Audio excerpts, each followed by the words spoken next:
We're back now. The way I used to do color swatches originally was to come up with these little sheets of paper.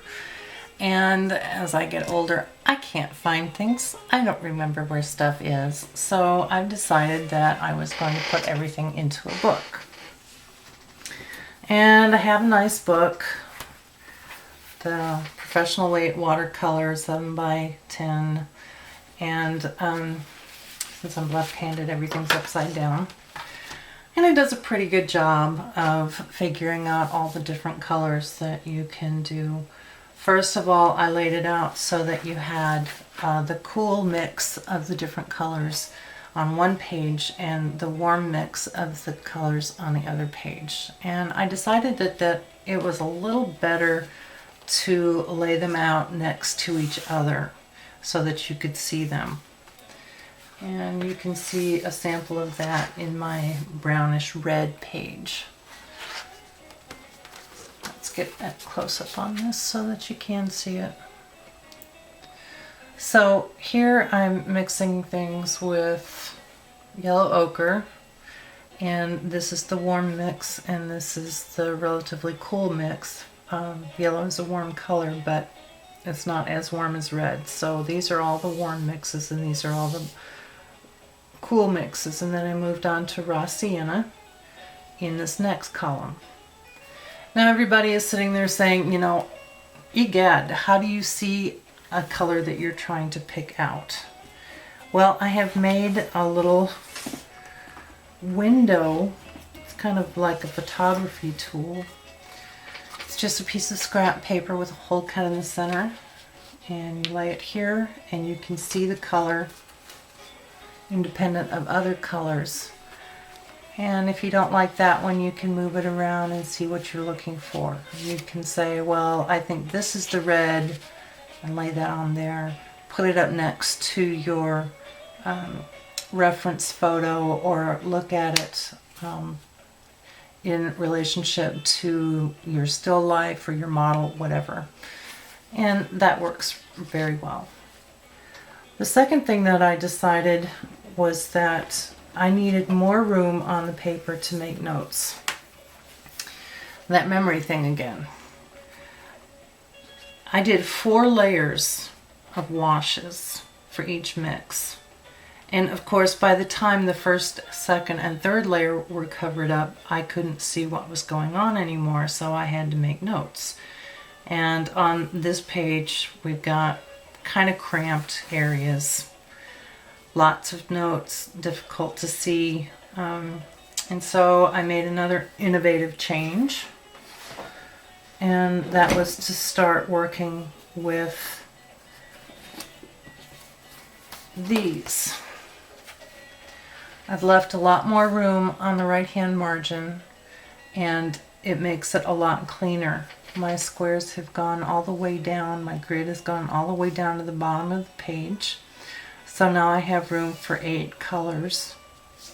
We've got 4 columns on this page and 4 columns on this page. So I have an 8 by 8 layout basically.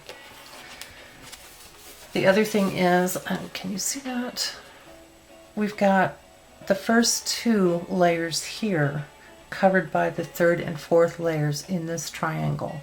It makes things a lot easier when it comes down to choosing a color. Values of colors really make a big difference when you're painting, so this is a good thing to have. I have also added in the pigment number next to the name, and I have little symbols here. This is a semi-transparent and staining color. This is a semi-opaque color. There's no ST there, so it's not staining. And then we have a transparent, which is just a regular little square there outline for transparent yellow. For the opaque color, I've colored in the square completely. This gives me a lot of good information when I'm mixing the colors and actually going to paint. I can tell if something is granulating. I have a little G here for granulating colors. So if I'm mixing a granulating color with a granulating color, I know from my own experience that it's going to sound funny. You hear this actual gritty sound. It's difficult to lay down a wash over another one. Can be.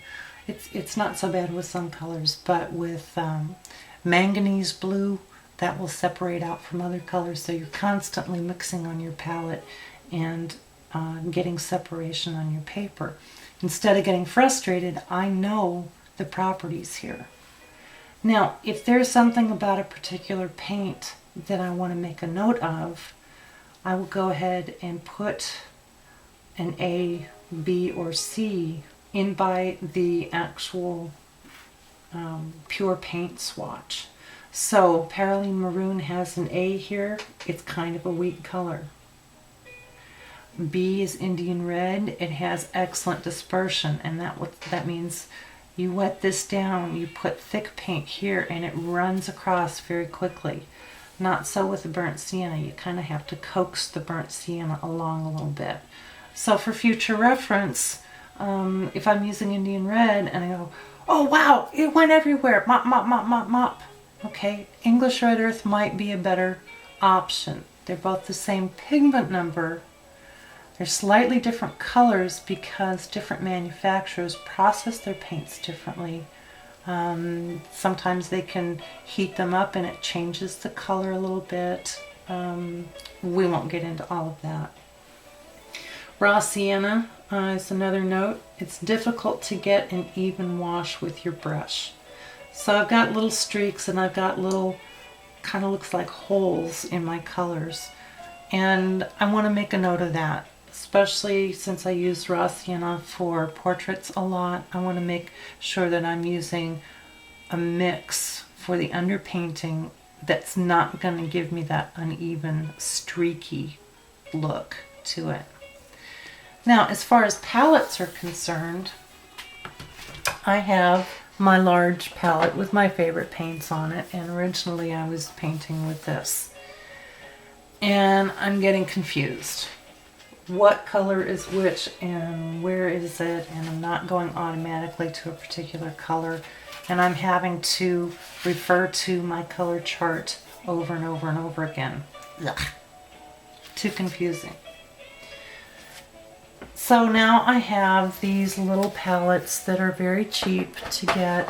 I have, remember, an 8x8 layout. These have 8 wells across.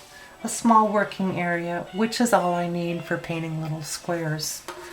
So I have the one color that I'm mixing with and the other colors that I'm mixing with, and it's very easy to keep from being confused.